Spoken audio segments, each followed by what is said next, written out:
Namaskar. Today's video is on history and freedom of press in India. So stay tuned with us.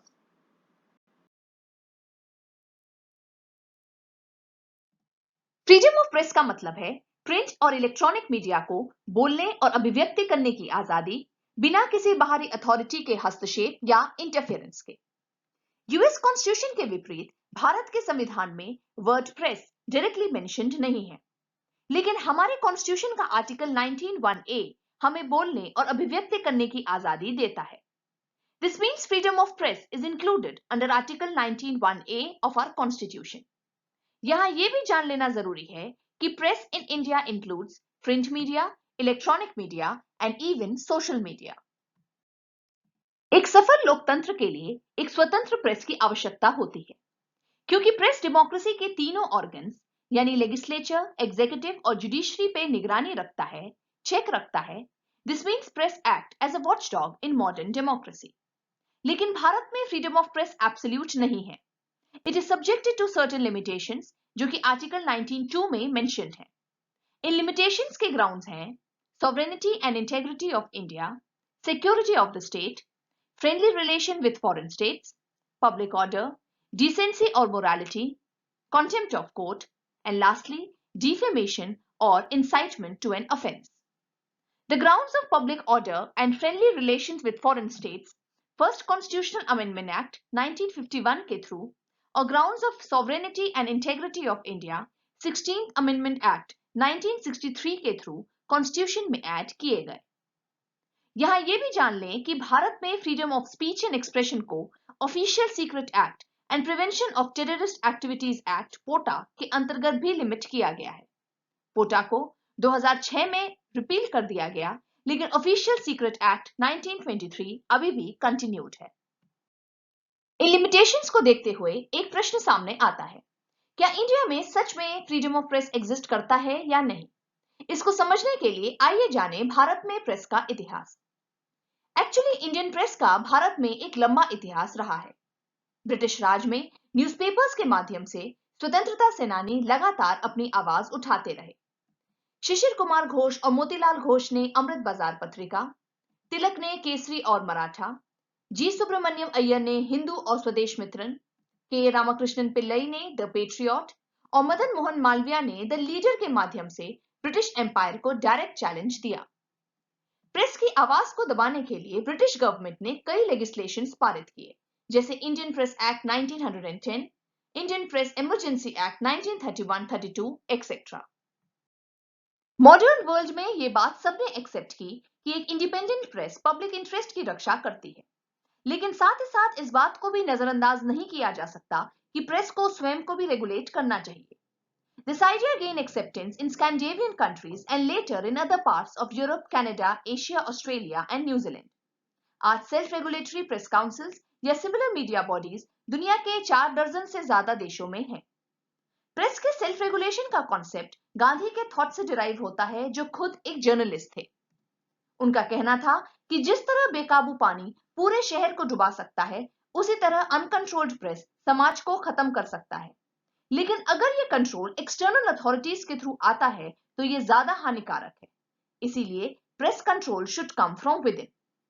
पंडित जवाहरलाल नेहरू ने भी freedom of press को defend करते हुए यह कहा कि अगर प्रेस रिस्पॉन्सिबिलिटी और ऑब्लिगेशन के साथ काम न करे तो उसकी स्वतंत्रता धीरे धीरे खत्म हो जाएगी। इंडियन प्रेस को और ज्यादा रिस्पॉन्सिबल और फ्री बनाने के लिए 1952 में first press commission under justice J.S. राधाध्यक्ष का गठन हुआ। इस कमीशन ने पहली बार भारत में एक self regulatory body that is press council बनाने का रिकमेंडेशन दिया। इस रिकमेंडेशन के बेसिस में एक autonomous statutory quasi judicial body that is press council को जस्टिस J.R. मधुलकर की चेयरमैनशिप के अंदर स्टैब्लिश किया गया। 1975 में इमरजेंसी के दौरान प्रेस की फ्रीडम को रिस्ट्रिक्ट करते हुए प्रेस काउंसिल को अबॉलिश किया गया। इंदिरा गांधी ने तो 1975 में ऑल इंडिया रेडियो को एक सरकारी अंग या गवर्नमेंट ऑर्गन तक कह डाला।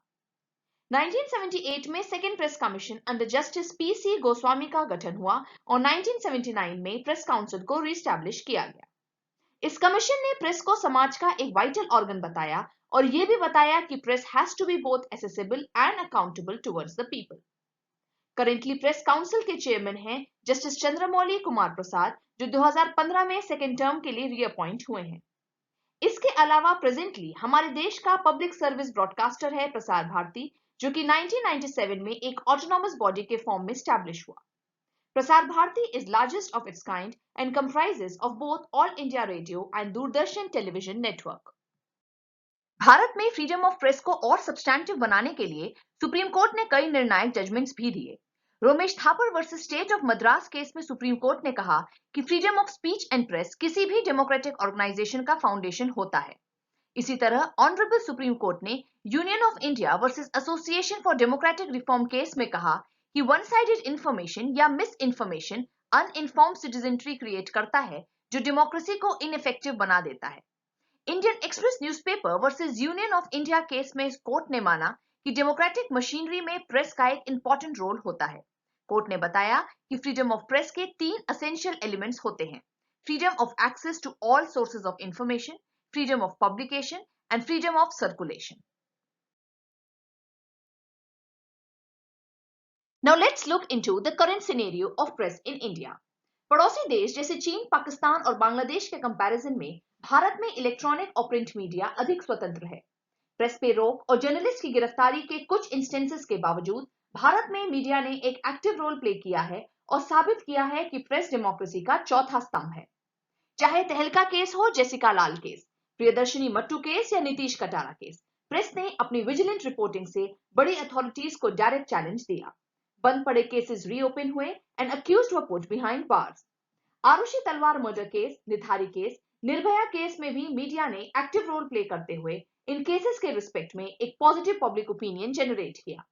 बोफोर्स स्कैंडल हो, 1992 security scam, cement scam, 2G spectrum scam, Commonwealth scam या फॉर्डर स्कैम, भारत में मीडिया ने विसिल ब्लोअर की भूमिका बखूबी निभाई है। डेमोक्रेसी के 3 स्तंभ हैं: लेजिस्लेचर, एग्जीक्यूटिव और जुडिशरी। पर डेमोक्रेसी का एक चौथा स्तंभ भी होता है और वो है प्रेस।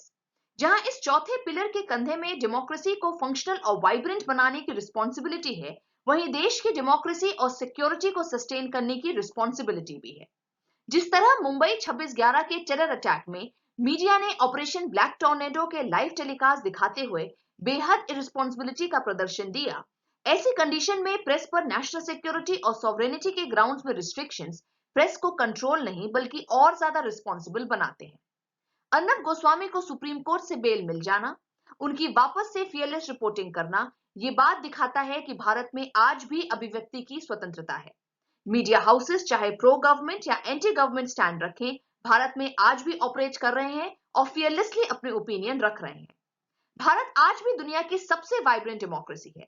भारत में डेमोक्रेसी आज भी कामयाब है और मौजूद है डेमोक्रेसी का चौथा स्तंभ, दैट इज प्रेस।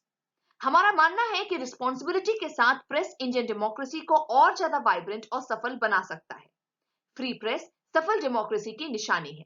इस दिशा में rule of law and judiciary democracy और फ्रीडम ऑफ प्रेस को इंश्योर करने में इंपॉर्टेंट भूमिका निभाते आए हैं और आगे भी निभाते रहेंगे।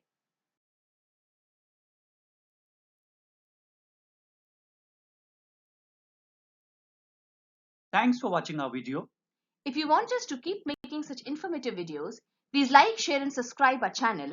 Aradhya, the gateway of knowledge. Till then, goodbye, take care and stay safe.